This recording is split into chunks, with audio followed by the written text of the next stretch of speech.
사랑하는 성도님들, 오늘 이 시간 여러분과 함께 고린도후서의 깊은 은혜를 나누게 되어 참으로 감사합니다. 평안하십니까? 주님의 이름으로 문안드립니다. 혹시 이런 경험 있으십니까? 새벽부터 열심히 기도하고 성경을 읽으며 하루를 시작하는데 막상 세상으로 나가면 끝없는 어려움이 밀려오는 경험 말입니다. 질병으로 고통받을 때, 경제적인 어려움으로 막막할 때, 가족 간의 갈등으로 마음이 찢어질 것 같을 때가 있지 않으십니까? 교회에서 봉사하고 헌신하는데도 주변 사람들이 알아주지 않고 오히려 오해와 비난을 받을 때 너무나 억울하고 힘들지 않으십니까? 교회 안에서도 진실과 거짓을 분별하기 어렵고 수많은 가르침들 가운데 무엇이 진리인지 혼란스러울 때가 있지 않으십니까? 내 자신이 너무 연약하고 부족해서 하나님께 쓰임받을 수 없을 것 같은 절망감에 빠질 때가 있지 않으십니까? 사랑하는 믿음의 가족들이여, 바로 이러한 여러분의 마음을 하나님께서는 너무나 잘 아십니다. 그래서 하나님께서는 2000년 전 사도 바울을 통하여 고린도후서라는 놀라운 편지를 우리에게 주셨습니다. 고린도후서는 바울이 엄청난 고난과 오해 가운데서 기록한 편지입니다. 거짓 사도들이 고린도 교회에 침투하여 바울의 권위를 공격했고 일부 성도들이 이들에게 미혹되어 바울을 의심했습니다. 바울의 마음은 찢어질 것 같았습니다. 자신이 그토록 사랑했던 교회가 자신을 배신하는 것을 보며 얼마나 가슴 아팠겠습니까? 더욱이 그 당시 바울은 육체의 가시라는 고통과 수많은 박해 가운데 있었습니다. 그런 상황에서도 바울은 하나님의 놀라운 은혜를 체험했고 그 경험을 우리에게 전해주고 있습니다. 오늘 이 시간 저는 여러분과 함께 고린도후서가 전하는 4가지 놀라운 진리를 나누고자 합니다. 첫 번째는 고난 가운데 임하시는 하나님의 위로입니다. 두 번째는 약할 때 나타나는 하나님의 능력입니다. 세 번째는 그리스도 안에서 새롭게 된 우리의 정체성입니다. 네 번째는 참된 사도와 거짓 교사를 분별하는 지혜입니다. 이 4가지 진리를 통해 여러분의 신앙이 더욱 견고해지고 어떤 환경 속에서도 흔들리지 않는 믿음을 갖게 되시기를 주님의 이름으로 축원합니다. 그럼 지금부터 함께 고린도후서의 깊은 은혜 속으로 들어가 보도록 하겠습니다. 첫 번째로 고난 가운데 임하시는 하나님의 위로에 대해 말씀드리겠습니다. 사랑하는 성도님들, 인생을 살다 보면 우리는 수많은 고난과 어려움을 만나게 됩니다. 질병으로 고통받을 때가 있고 경제적인 어려움으로 막막할 때가 있습니다. 가족 간의 갈등으로 마음이 찢어질 것 같을 때가 있고 사업의 실패로 좌절할 때가 있습니다. 교회 안에서도 오해와 비난을 받을 때가 있고 믿었던 사람에게 배신당할 때가 있습니다. 이럴 때 우리는 하나님께 부르짖습니다. 하나님, 왜 저에게 이런 일이 일어납니까? 제가 무엇을 잘못했습니까? 하나님께서는 정말 저와 함께 하십니까? 사도 바울도 이와 똑같은 경험을 했습니다. 고린도후서를 기록할 당시 바울은 엄청난 고난 가운데 있었습니다. 그는 유대인들에게 5번이나 40에서 하나 감한 매를 맞았습니다. 3번 태장으로 맞았고 1번 돌로 맞았으며 3번 파선하여 일주야를 깊은 바다에서 지냈습니다.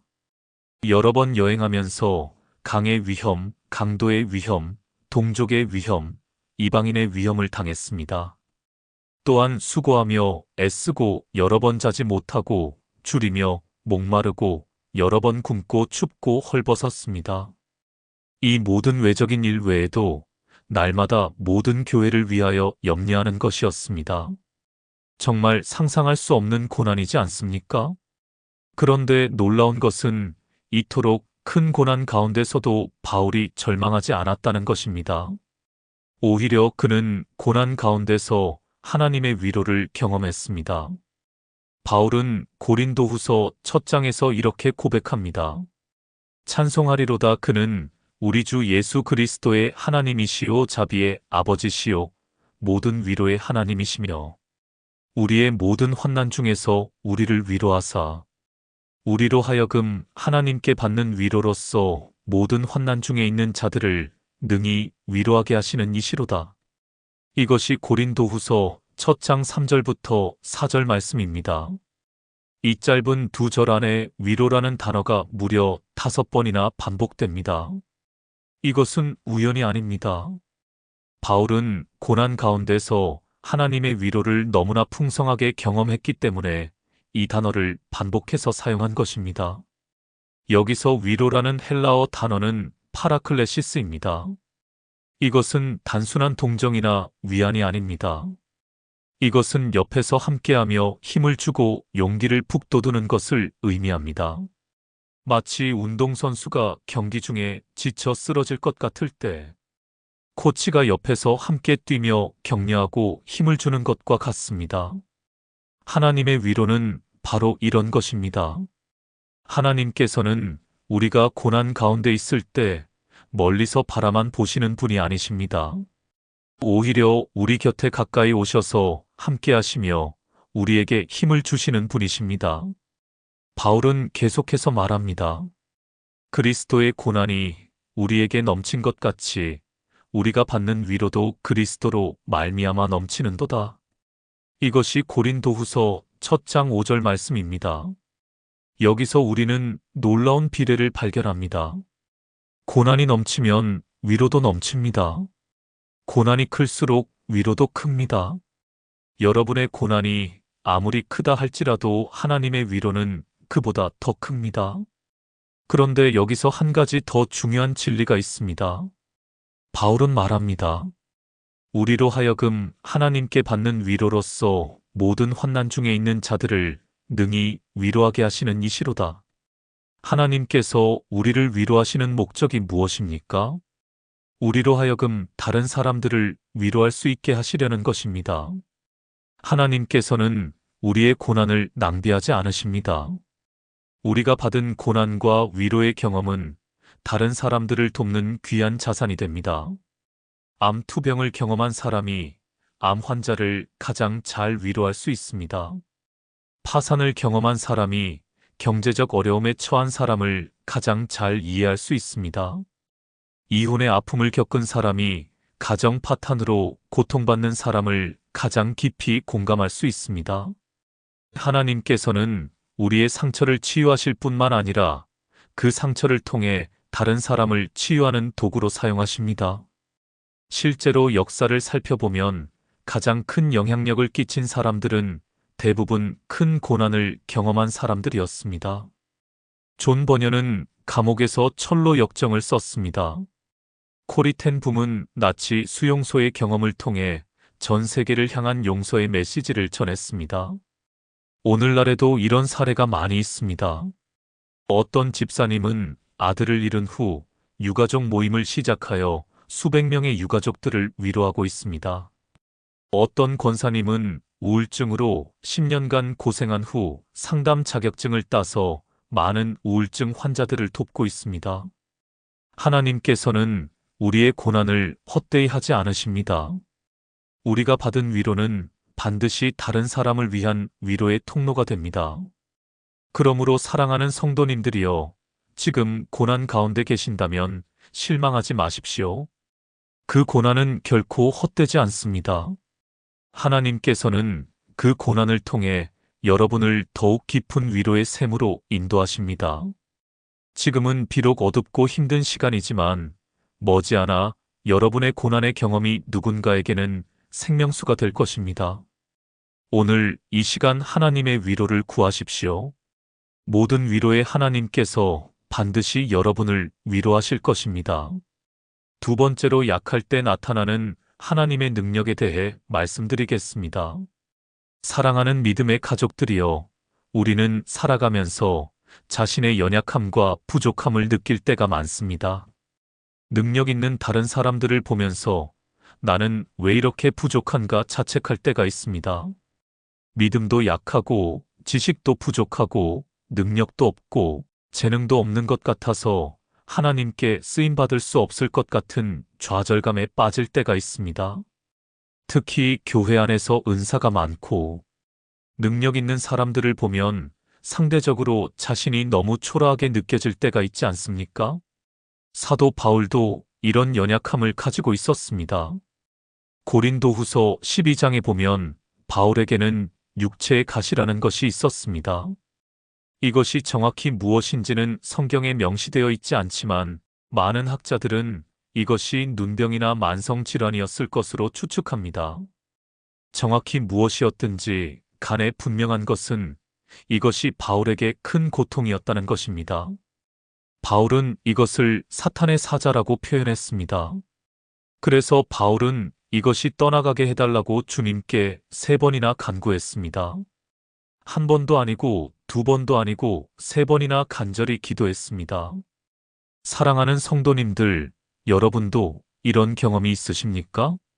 어떤 약점이나 연약함 또는 치유되지 않는 질병 때문에 하나님께 간절히 기도해 본 적이 있으십니까? 그런데 응답이 오지 않아서 실망한 적이 있으십니까? 바울도 똑같았습니다. 그런데 놀라운 일이 일어났습니다. 하나님께서 바울의 기도에 응답하셨지만 그것은 바울이 기대했던 방식이 아니었습니다. 하나님께서는 육체의 가시를 제거해 주지 않으셨습니다. 대신 이렇게 말씀하셨습니다. 내 은혜가 내게 족하도다. 이는 내 능력이 약한 데서 온전하여짐이라. 이것이 고린도후서 12장 9절 말씀입니다. 하나님의 응답을 깊이 묵상하면서 바울은 놀라운 진리를 깨달았습니다. 하나님의 능력은 사람의 강함에서가 아니라 약함에서 온전히 나타난다는 것입니다. 이것은 세상의 논리와 정반대입니다. 세상은 강한 자가 이긴다고 말합니다. 능력 있는 자가 성공한다고 말합니다. 그러나 하나님의 나라는 다릅니다. 하나님의 나라에서는 약한 자가 강합니다. 연약한 자가 능력 있습니다. 왜 그렇습니까? 왜냐하면 하나님의 능력이 우리의 약함을 통해 나타나기 때문입니다. 우리가 강하면 우리는 자신의 능력을 의지합니다.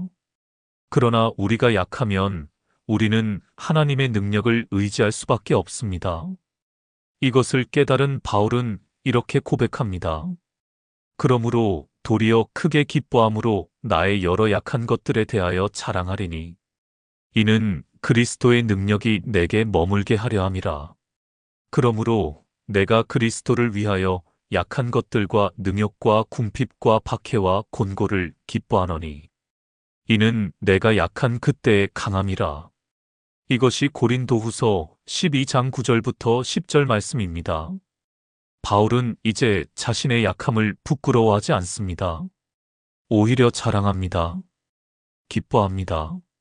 왜냐하면 그 약함을 통해 그리스도의 능력이 나타나기 때문입니다. 성경 역사를 살펴보면 이 원리가 계속 반복됩니다. 기드온은 3만 2천 명의 군대가 있었지만 하나님께서는 300명만 남기셨습니다. 왜냐하면 많은 군대로 이기면 이스라엘이 자신들의 능력을 자랑할 것이기 때문입니다.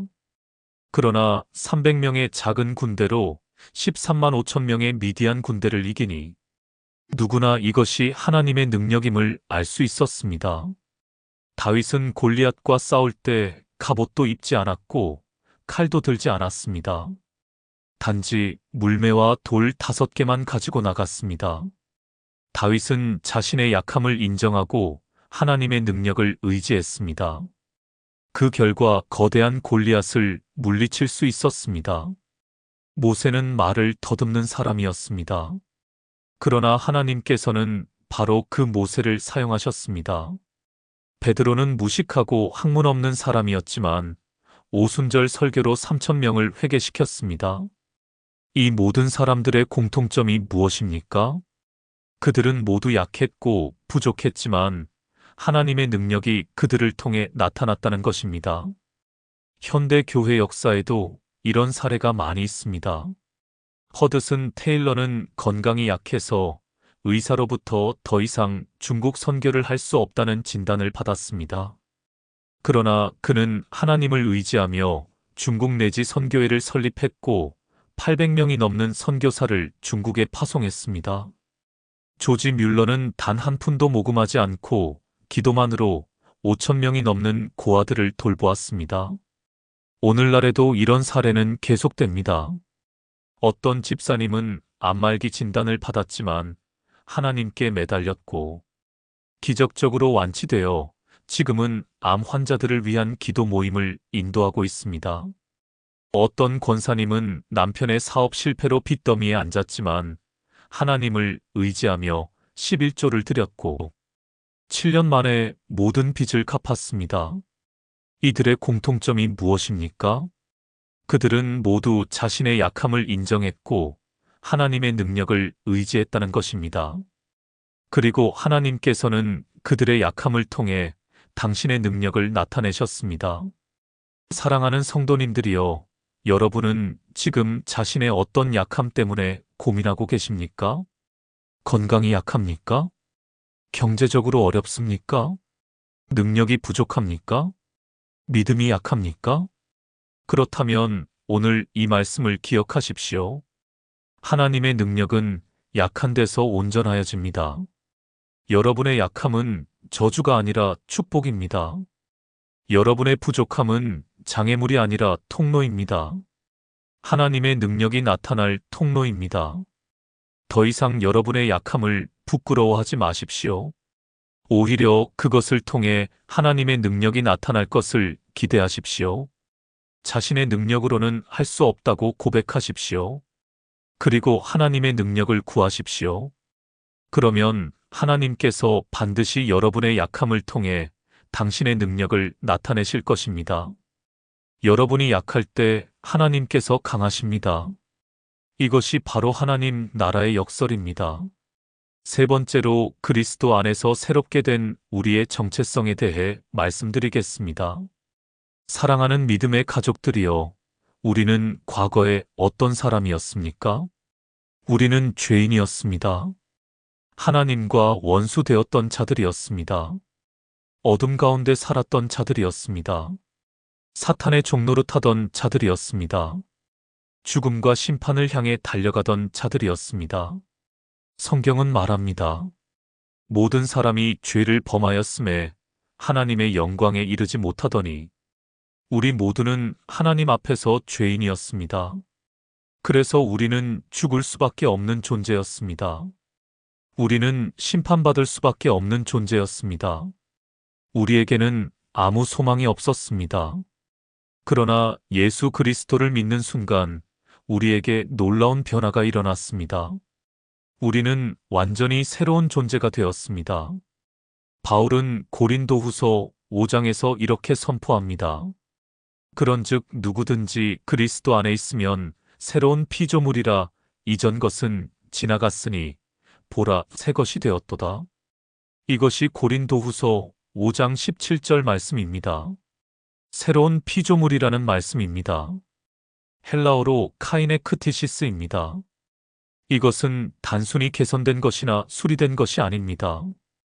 완전히 새로 창조된 것입니다. 마치 하나님께서 태초에 천지를 창조하셨을 때처럼 전혀 새로운 존재로 창조된 것입니다. 이전 것은 지나갔다고 했습니다. 과거의 죄, 과거의 수치, 과거의 실패, 과거의 상처, 이 모든 것이 지나갔습니다. 지나갔다는 것은 과거 완료형입니다. 이미 지나가 버렸다는 뜻입니다. 더 이상 존재하지 않는다는 뜻입니다. 보라, 새 것이 되었다고 했습니다. 보라는 말은 주목하라는 뜻입니다. 새 것이 되었다는 것은 과거 완료형입니다. 이미 이루어진 사실입니다. 미래에 될 것이 아니라 이미 된 것입니다. 우리가 노력해서 되는 것이 아니라 그리스도 안에서 이미 된 것입니다. 그렇다면 구체적으로 무엇이 새롭게 되었습니까? 첫째로 우리의 신분이 새롭게 되었습니다. 우리는 죄인에서 의인이 되었습니다. 종에서 자녀가 되었습니다. 원수에서 친구가 되었습니다. 이방인에서 하나님의 백성이 되었습니다. 하나님께서는 우리를 흑암의 권세에서 건져내사 그의 사랑의 아들의 나라로 옮기셨습니다. 우리는 이제 사탄의 백성이 아니라 하나님의 백성입니다. 이 세상의 시민이 아니라 천국의 시민입니다. 둘째로 우리의 성품이 새롭게 되었습니다. 하나님께서는 우리에게 새 마음을 주시고 새 영을 우리 속에 두셨습니다. 돌 같은 마음이 살 같은 마음으로 바뀌었습니다. 죄를 사랑하던 마음이 의를 사랑하는 마음으로 바뀌었습니다. 하나님을 멀리하던 마음이 하나님을 가까이하는 마음으로 바뀌었습니다. 셋째로 우리의 운명이 새롭게 되었습니다. 우리는 죽음에서 생명으로 옮겨졌습니다. 심판에서 구원으로 옮겨졌습니다. 저주에서 축복으로 옮겨졌습니다. 지옥에서 천국으로 옮겨졌습니다. 그렇다면 이러한 변화는 어떻게 가능했습니까? 바울은 계속해서 설명합니다. 모든 것이 하나님께로서 났으며 그가 그리스도로 말미암아 우리를 자기와 화목하게 하시고 또 우리에게 화목하게 하는 직분을 주셨으니 곧 하나님께서 그리스도 안에 계시사 세상을 자기와 화목하게 하시며 그들의 죄를 그들에게 돌리지 아니하시고 화목하게 하는 말씀을 우리에게 부탁하셨느니라. 이것이 고린도후서 5장 18절부터 19절 말씀입니다. 여기서 화목이라는 단어가 4번 반복됩니다. 화목은 원수 관계에 있던 두 존재가 평화로운 관계로 회복되는 것을 의미합니다. 우리는 원래 하나님과 원수 관계에 있었습니다. 우리의 죄가 우리와 하나님 사이를 갈라놓았습니다. 그러나 그리스도께서 십자가에서 우리의 죄를 담당하심으로 하나님과 우리 사이의 원수 관계가 종식되었습니다. 이제 우리는 하나님과 화목하게 되었습니다. 더 나아가 바울은 말합니다. 하나님이 죄를 알지도 못하신 이를 우리를 대신하여 죄로 삼으신 것은 우리로 하여금 그 안에서 하나님의 의가 되게 하려 하심이라. 이것이 고린도후서 5장 21절 말씀입니다. 이것은 놀라운 교환입니다. 예수님께서는 우리의 죄를 담당하셨고 우리는 그의 의를 입었습니다. 예수님께서는 우리가 받아야 할 형벌을 받으셨고 우리는 그가 받으실 상급을 받았습니다. 예수님께서는 우리 대신 저주를 받으셨고 우리는 그로 인해 축복을 받았습니다. 예수님께서는 우리 대신 죽으셨고 우리는 그로 인해 영생을 얻었습니다. 이것이 바로 십자가의 대속입니다. 이것이 바로 복음의 핵심입니다. 사랑하는 성도님들, 이것이 우리의 정체성입니다. 우리는 그리스도 안에서 새로운 피조물입니다. 우리는 하나님의 자녀입니다. 우리는 하나님의 의가 된 자들입니다. 우리는 왕같은 제사장입니다. 베드로전서 2장 9절은 말합니다. 그러나 너희는 택하신 족속이요 왕같은 제사장들이요 거룩한 나라요 그의 소유가 된 백성이니 이것이 우리의 진정한 정체성입니다. 그런데 문제는 많은 그리스도인들이 이 사실을 모르거나 믿지 못한다는 것입니다. 여전히 과거의 정체성으로 살아갑니다. 여전히 자신을 죄인이라고 생각합니다. 여전히 자신을 무가치한 존재라고 생각합니다. 여전히 과거의 실패와 수치에 매여 있습니다. 그러나 그것은 거짓입니다. 그것은 사탄의 속임수입니다. 실제로 많은 사람들의 삶이 이 진리를 깨닫는 순간 변화되었습니다. 어떤 집사님은 과거의 범죄자였습니다. 전과 기록 때문에 항상 열등감에 시달렸습니다. 그러나 어느 날 새로운 피조물이라는 말씀을 듣고 깨달았습니다. 나는 더 이상 전과자가 아니라 하나님의 자녀라는 것을. 그날부터 그의 삶이 변화되기 시작했습니다. 지금은 교도소 선교를 하며 많은 재소자들에게 희망을 전하고 있습니다. 어떤 권사님은 과거의 더러운 과거 때문에 항상 수치심에 시달렸습니다. 그러나 하나님의 의가 되었다는 말씀을 깨달은 후 자유를 얻었습니다. 지금은 같은 아픔을 겪은 여성들을 돕는 사역을 하고 있습니다. 사랑하는 성도님들이여, 여러분의 과거가 어떠했든지 상관없습니다. 여러분이 무슨 죄를 지었든지 상관없습니다. 그리스도 안에서 여러분은 새로운 피조물입니다. 이전 것은 지나갔습니다. 새 것이 되었습니다. 더 이상 과거에 매여 살지 마십시오. 더 이상 죄책감과 수치심에 시달리지 마십시오. 여러분은 하나님께서 보시기에 의로운 자입니다. 여러분은 하나님의 사랑받는 자녀입니다. 여러분은 그리스도의 신부입니다. 이것이 여러분의 진정한 정체성입니다. 이 정체성을 믿고 고백하십시오. 그리고 이 정체성대로 살아가십시오. 그러면 여러분의 삶은 점점 더 그리스도를 닮아갈 것입니다. 네 번째로 참된 사도와 거짓 교사를 분별하는 지혜에 대해 말씀드리겠습니다. 사랑하는 믿음의 가족들이여, 오늘날 우리가 살고 있는 시대는 영적으로 매우 혼란한 시대입니다. 수많은 종교와 사상이 난무하고 있습니다. 교회 안에도 다양한 가르침들이 있습니다. 어떤 것은 진리이고 어떤 것은 거짓입니다. 그렇다면 우리는 어떻게 진리와 거짓을 분별할 수 있습니까? 바울 시대의 고린도 교회도 똑같은 문제를 겪고 있었습니다. 거짓 사도들이 고린도 교회에 침투하여 바울의 권위를 무너뜨리려고 했습니다. 그들은 자신들이 진짜 사도이고 바울은 가짜 사도라고 주장했습니다. 그들은 화려한 말솜씨와 인상적인 외모로 사람들을 현혹시켰습니다. 고린도 교회 성도들 중 일부는 이들에게 미혹되었습니다. 그래서 바울은 고린도 후서를 기록하면서 참된 사도의 표와 거짓 사도의 특징을 분명히 밝혔습니다. 바울은 고린도 후서 11장에서 이렇게 경고합니다. 그런 사람들은 거짓 사도요 속이는 일꾼이니 자기를 그리스도의 사도로 가장하는 자들이니라. 이것은 이상한 일이 아니니 사탄도 자기를 광명의 천사로 가장하나니. 그러므로 사탄의 일꾼들도 자기를 의의 일꾼으로 가장하는 것이 또한 대단한 일이 아니니라. 그들의 마지막은 그 행위대로 되리라. 이것이 고린도후서 11장 13절부터 15절 말씀입니다. 여기서 우리는 거짓 교사의 특징을 볼 수 있습니다. 첫째로 그들은 가장합니다.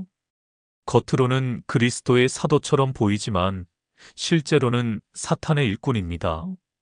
마치 사탄이 광명의 천사로 가장하듯이 그들도 선한 종처럼 가장합니다. 그래서 겉모습만으로는 구별하기 어렵습니다. 둘째로 그들은 속입니다. 그들의 목적은 진리를 전하는 것이 아니라 사람들을 속이는 것입니다. 그들은 달콤한 말로 사람들의 귀를 즐겁게 합니다. 그들은 사람들이 듣고 싶어하는 말을 해줍니다. 번영과 성공을 약속합니다. 십자가와 회개에 대해서는 말하지 않습니다. 셋째로 그들의 마지막은 심판입니다. 비록 지금은 성공하는 것처럼 보일지라도 그들의 마지막은 그 행위대로 될 것입니다. 하나님의 심판을 피할 수 없습니다. 그렇다면 참된 사도의 표는 무엇입니까? 바울은 자신의 삶을 통해 참된 사도의 특징을 보여줍니다.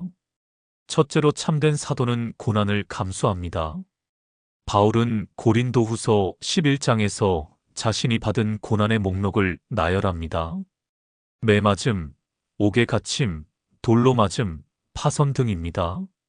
참된 종은 자신의 안락함을 추구하지 않고 복음을 위해 고난을 감수합니다. 둘째로 참된 사도는 자랑하지 않습니다. 바울은 말합니다. 내가 부득불 자랑할진대 내가 약한 것을 자랑하리라. 거짓 교사들은 자신의 능력과 업적을 자랑합니다. 그러나 참된 종은 자신의 약함을 고백하고 하나님의 능력을 자랑합니다. 셋째로 참된 사도는 돈을 추구하지 않습니다. 바울은 고린도 교회로부터 아무것도 받지 않았습니다. 오히려 자비량으로 사역했습니다. 그는 돈 때문에 복음을 전하는 것이 아니었습니다. 네 번째로 참된 사도는 성도들을 사랑합니다.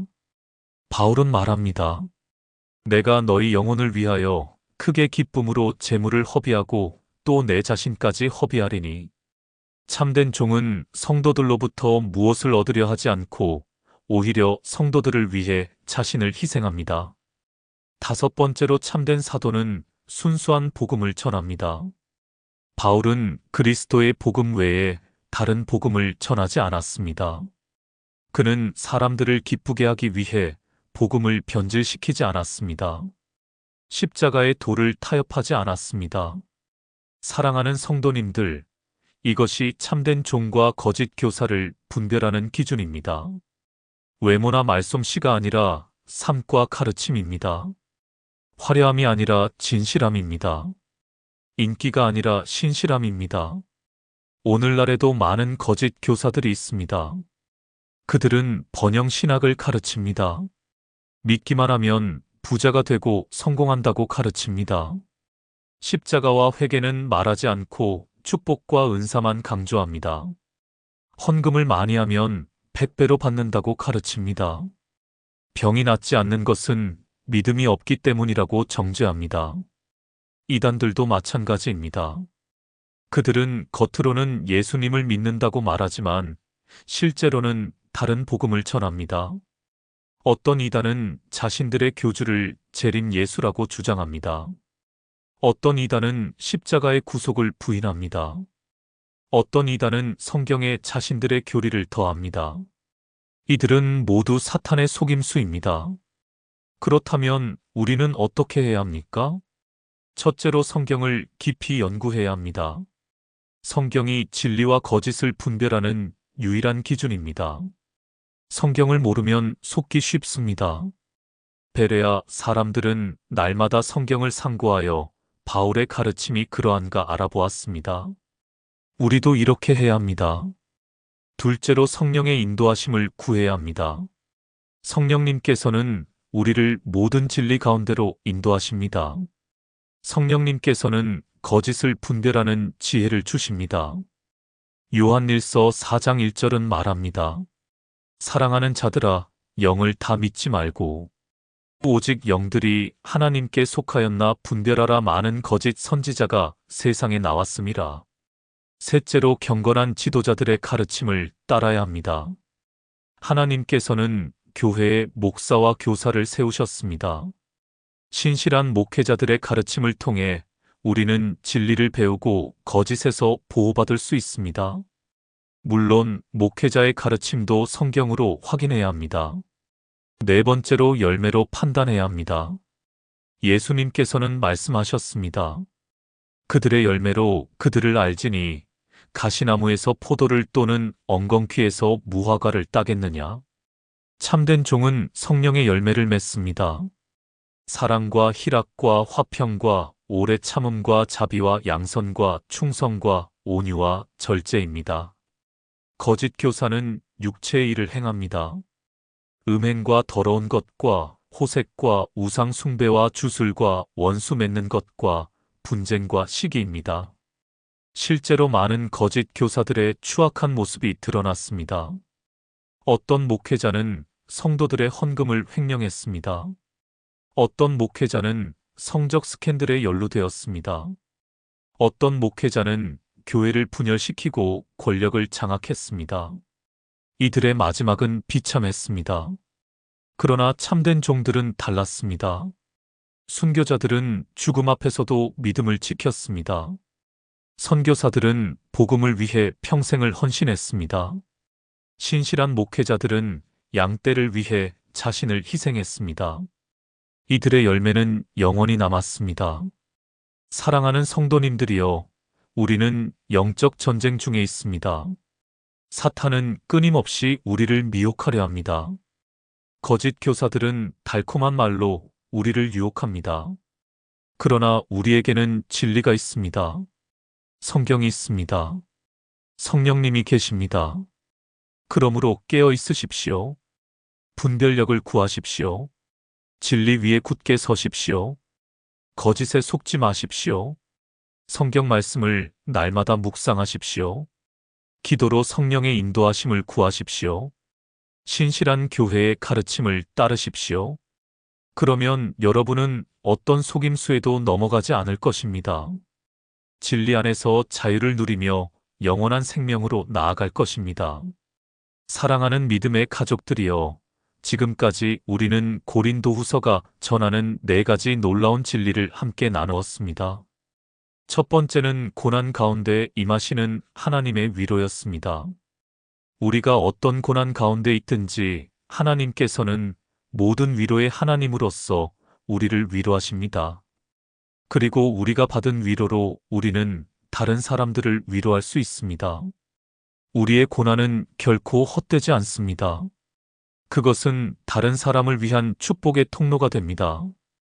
두 번째는 약할 때 나타나는 하나님의 능력이었습니다. 하나님의 능력은 우리의 강함이 아니라 약함을 통해 온전히 나타납니다. 우리가 약할 때 하나님께서 강하십니다. 그러므로 우리는 우리의 약함을 부끄러워할 것이 아니라 오히려 자랑해야 합니다.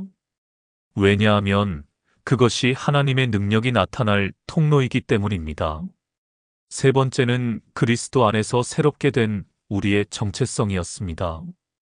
우리는 그리스도 안에서 새로운 피조물입니다.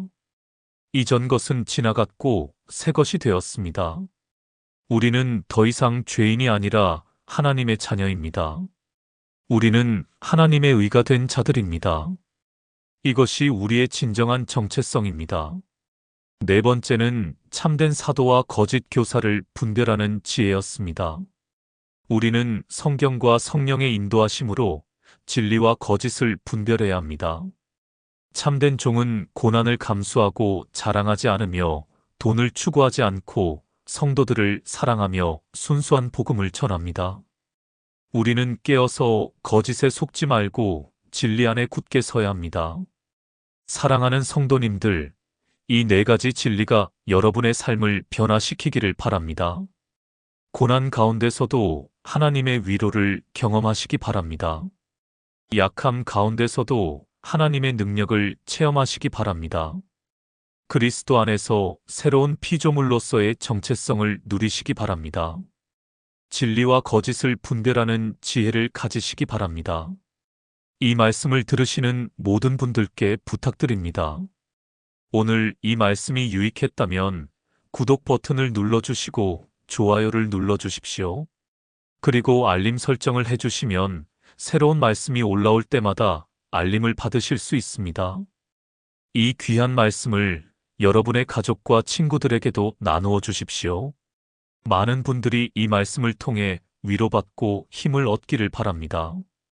여러분의 댓글과 기도 제목도 남겨주십시오. 함께 기도하며 서로를 격려하는 믿음의 공동체가 되기를 바랍니다. 마지막으로 여러분 모두에게 축복을 선포합니다. 모든 위로의 하나님께서 여러분과 함께 하셔서 여러분의 모든 고난 가운데서 여러분을 위로하시기를 축원합니다. 약할 때 강하게 하시는 하나님의 능력이 여러분에게 충만하게 임하시기를 축원합니다. 그리스도 안에서 새로운 피조물로서의 정체성을 날마다 누리시기를 축원합니다.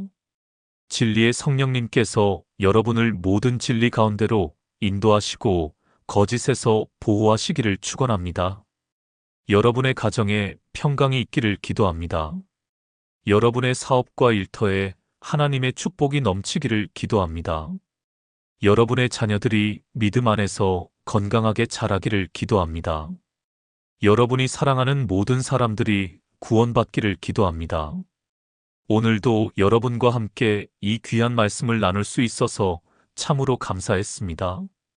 다음에 또 만나 뵙기를 기대하겠습니다. 그때까지 주님의 은혜와 평강이 여러분과 함께 하시기를 축원합니다. 사랑합니다. 축복합니다. 주님의 이름으로 기도합니다. 아멘.